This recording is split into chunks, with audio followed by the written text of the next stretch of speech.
Well, despite being in the battle of a lifetime, our next guest has still made the decision, the selfless decision, to give, to help others, to comfort those who may be in a similar situation. Maybe you're familiar with Rylie Maidler's story. The 10-year-old is living with a rare bone tumor in her face and palate, but that's not stopping her from turning frowns upside down. As a matter of fact, that is the mission of Rylie's Smile Foundation. We could not be more pleased to welcome Rylie and Mom Janie to Delmarva Life today. Thank you so much for coming. Wow, it's good to have you here. So Rylie, tell me what it was like when they told you what you had. It was really sad, and I didn't really like it. Yeah? Yep, I was pretty much depressed. Oh.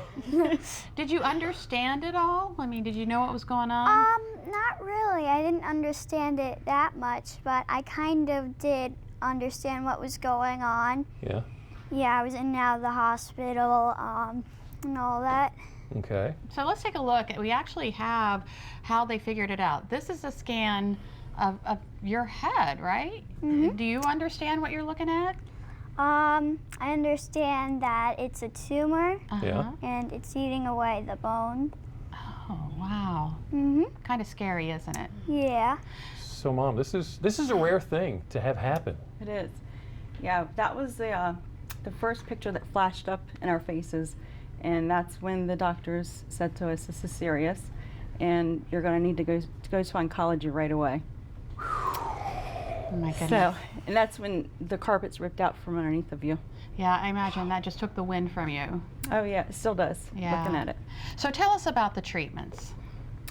Well, fortunately, she went through 2 weeks of more tests than anybody in our family has ever been through. Mm-hmm. And we were actually in surgery for her chemo port and her bone tumor biopsies, and about 45 minutes into surgery, her doctor came in and came out, and our whole family was there praying. Yeah. And he knelt down on his knee and he said, the roller coaster continues. Mm. And he said, we see enough evidence to hold off on that port. And the pathology report, or the pathologist feels that this might not be malignant.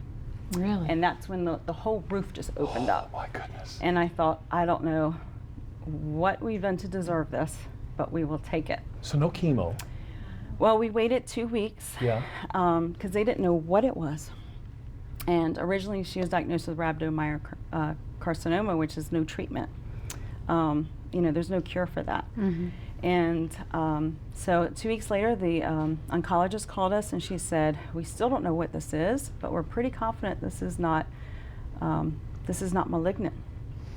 And so then we waited a few more weeks to finally figure out what it was, and the tumor doctors called us and they said, we've never seen this walk through our doors before.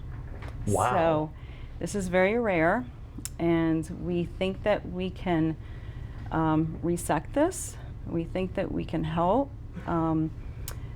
There's a high chance of reoccurrence. Yeah. And we're going to try to figure this out. How long ago was this? How old were you? I was in 2nd grade. 7. About 7. Yeah. Mm-hmm. Yeah. Do you remember anything about it? I remember some of it, but most of it, it's like, Eh.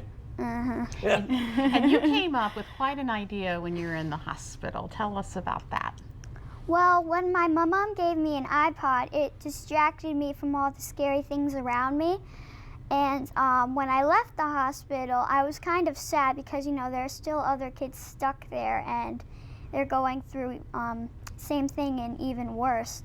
And so I came up with the idea to give kids iPods because it distracts them from all the scary things that goes on. And these are some of the recipients that we're looking at there. Wow. It must be wonderful to actually give the iPods to them.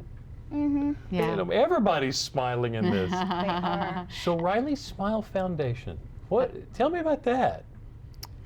Well, we just give iPods to kids who are stuck in the hospital. And if the kids are too young, then we just, give them money because they need it. Yeah. Yeah. So obviously you're not going out and buying all these iPods for these children, and that is where the foundation comes in. So how can we help? How can we help? Well, you can donate to the foundation or raise awareness, and you can even like do fluttering and stuff. Mm-hmm. Yep. Yeah. And you have a 5K. Tell us Yes. about that. Yeah. Yeah, we have a big 5K, which is Labor Day Monday morning in Lewis at the American Legion Post 17. You can go on Races to Run to register and sign up. We have a few other things that we do. We have fluttering in the whole month of September, where we raise funds for pediatric cancer. Yeah. And you put 12 of these in somebody's yard. It's kind of like the whole flamingo idea. You want to get them out of your yard. And so the recipient, they get awareness information, and what they do is they'll send the dragonflies to a friend's yard. Right. And they'll donate a little bit. And so we go at night and we sneak up to the yard, we take them out, we sounds move like them to fun. the next yard. So we've been able to raise quite a few $1,000s towards pediatric cancer. And it all goes to the to Unravel, which that is their main goal, is raising money towards pediatric cancer. So you need to get in on this kind of fun. Yeah, it sounds like a lot of fun. Definitely. Got to ask you, Rylie, how do you feel today?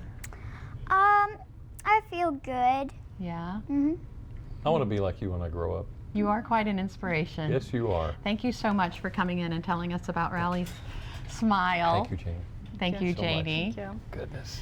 Wow. Well, still ahead on Delmarva Life, yet another example of a young lady doing big things, and I mean big. Very big. Sean is standing by to explain. What have you got going on, Stryker? Well, guys, I'm here with 9-year-old Emma Zaydell, and she is going down in the Maryland record books. Take a look at this. This is her record-breaking fish she caught east of Assateague.